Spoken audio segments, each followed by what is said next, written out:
right. V. Yeah. V. Where are you from originally? Where'd you grow up? New York.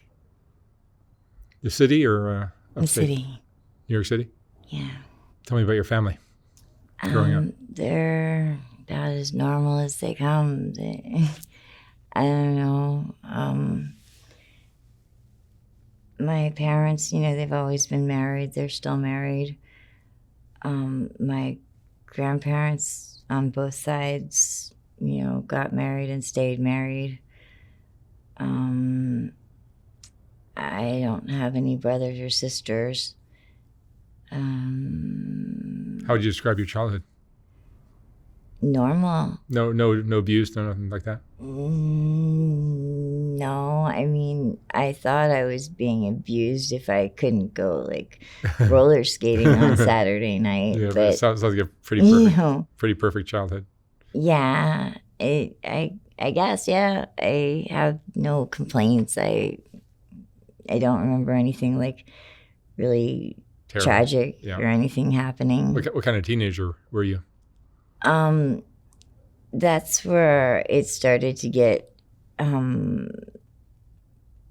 not bad, but I definitely wanted to be on my own. I didn't want to have to listen to my parents anymore. I didn't want to have to go to school. I didn't want to have to do anything. And that's when I met Jack. And that's when everything changed.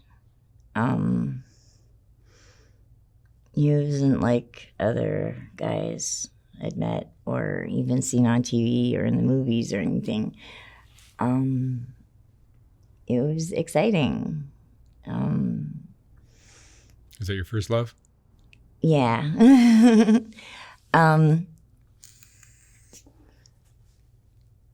I think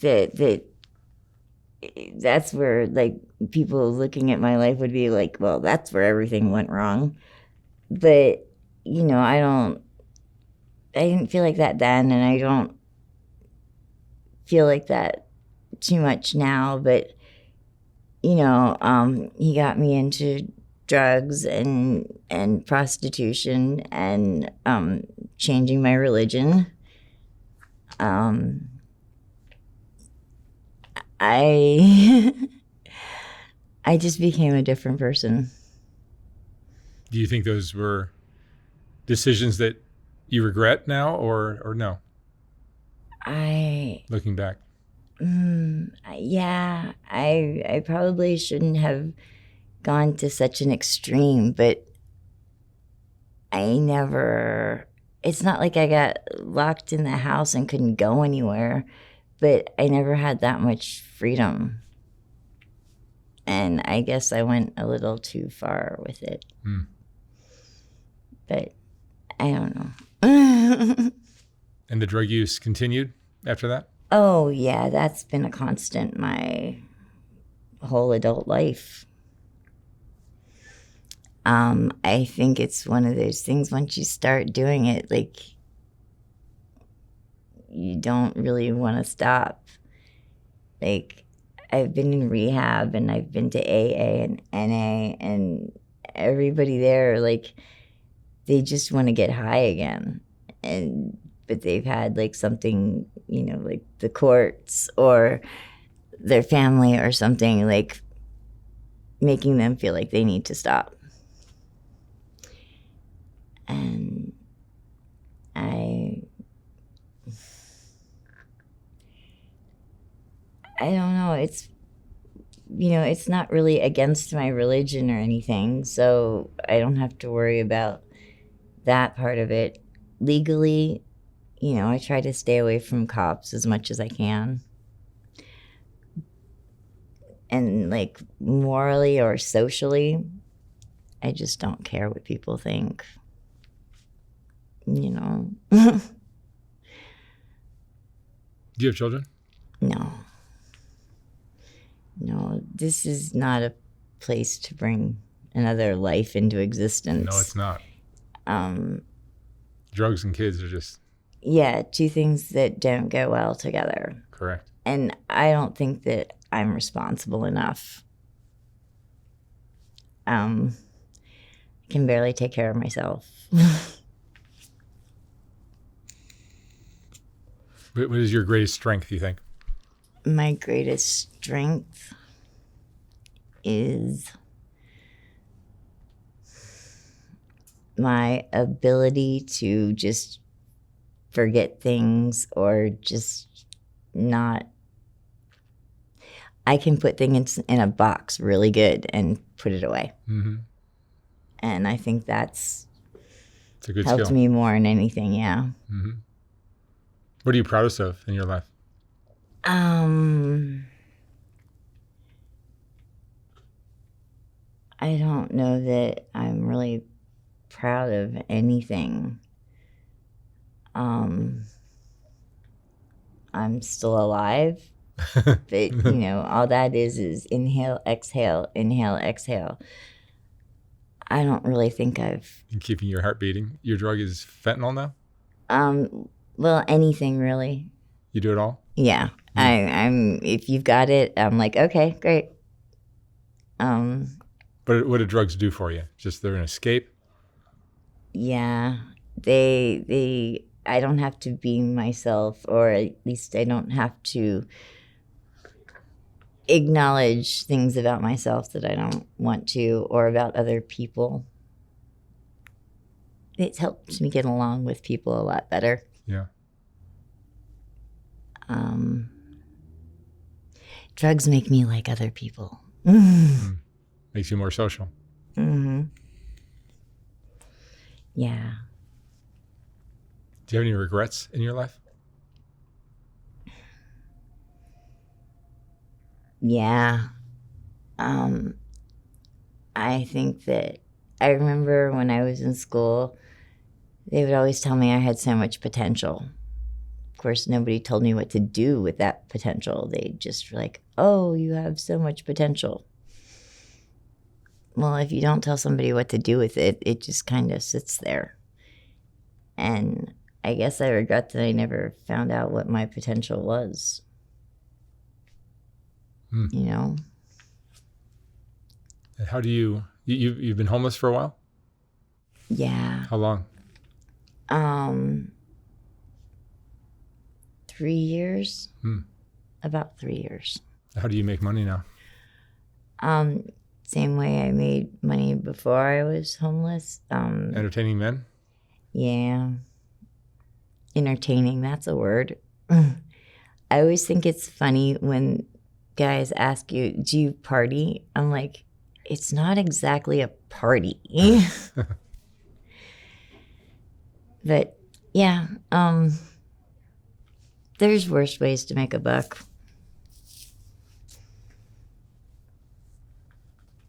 If you had your life to live all over again, what would you have done differently? I would have taken one look at Jack and run the other way.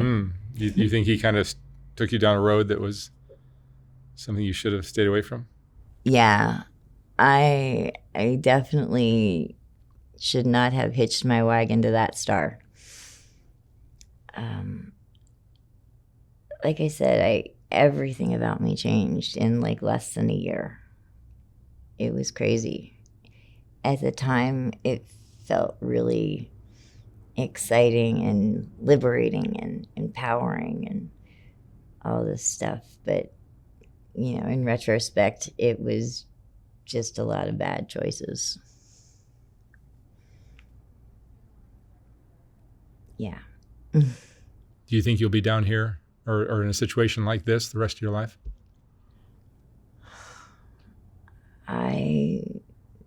I don't really think about the rest of my life or where I'm going to be, or, it's just about waking up, dealing with what's in front of me, and going to sleep and doing the same thing all over again.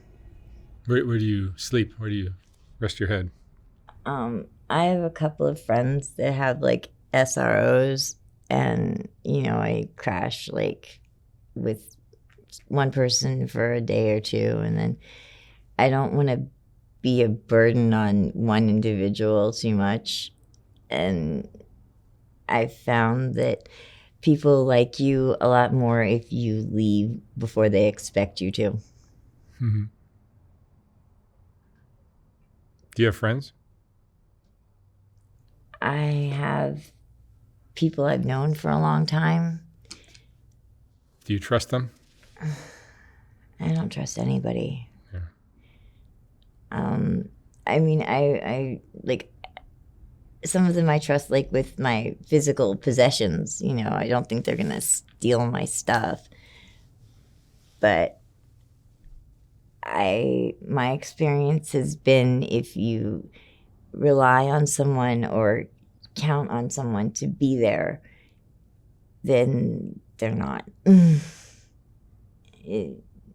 It's like they have like some like little like thing in their head that tells them, hey, this person is like relying on you. Better fuck it up for them. I mean, I'm sure that's not the case, but it seems like that, you know? Mm-hmm. How do you think your relationship with drugs has changed over the years? I used to think doing drugs made me cool, and I was, you know, rebelling or asserting myself as an individual, you know, as an adult. Now it's just something that follows me around and like wakes me up and tells me to fucking go out there and make some money, bitch. Like, drugs that you can be addicted to are the worst pimps.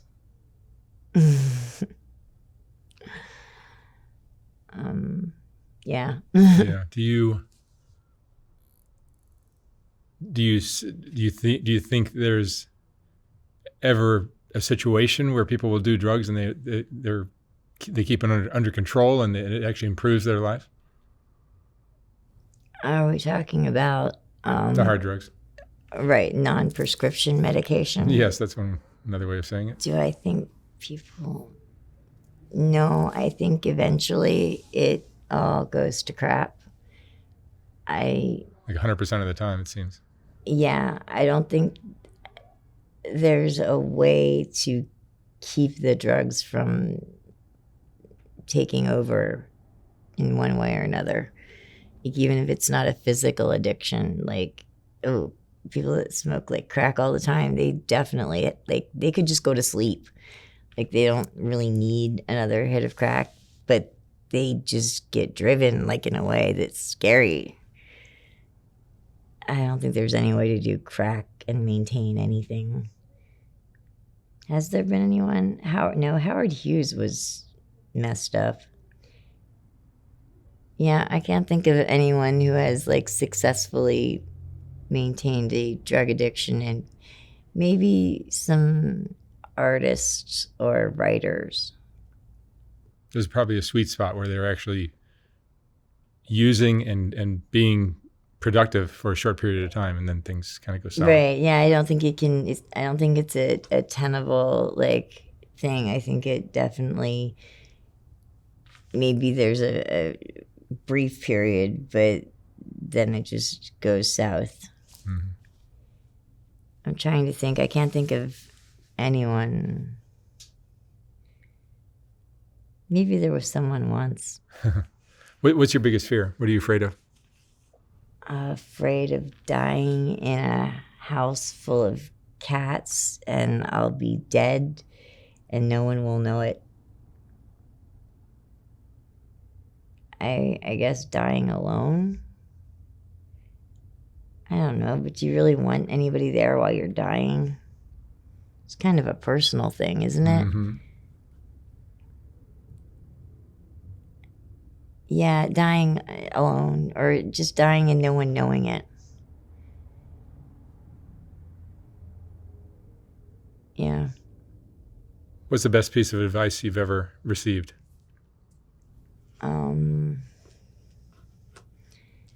Best piece of advice I've ever received.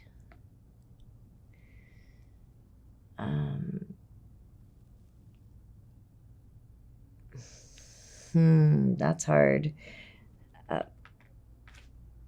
probably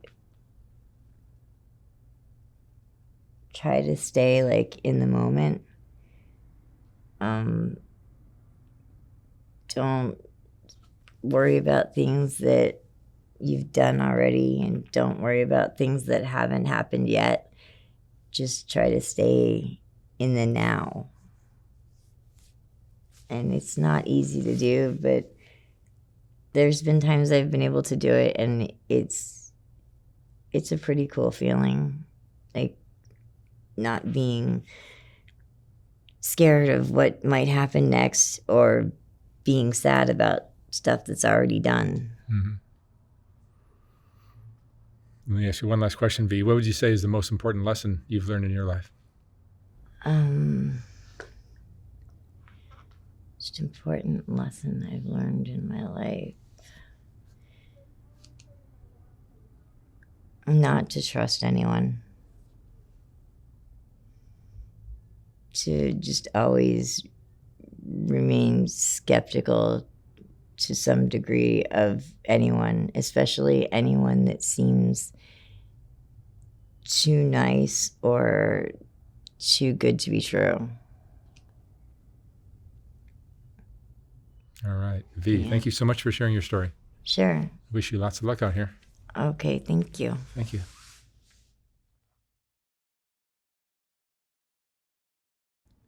When I was designing the first Soft White Underbelly book, I realized that there were so many great portraits that weren't going to make it into that book. They just wouldn't fit. And once I saw how well that first book sold, I knew I'd have to design a second book. This second book is finally ready to ship. Like the first one, this book has a collection of some of the best portraits from Soft White Underbelly, accompanied by a quote from that person's interview. This book features another group of Rebecca portraits, as well as a collection of color images of the Whitaker family, and plenty of others. You can order yours for $125 or $150 for a signed copy at softwhiteunderbelly.org. Again, like the first book, once this book is sold out, I will not be printing more of them. The portraits are what Soft White Underbelly is all about, and these two books contain the best of all that work. Thank you for watching.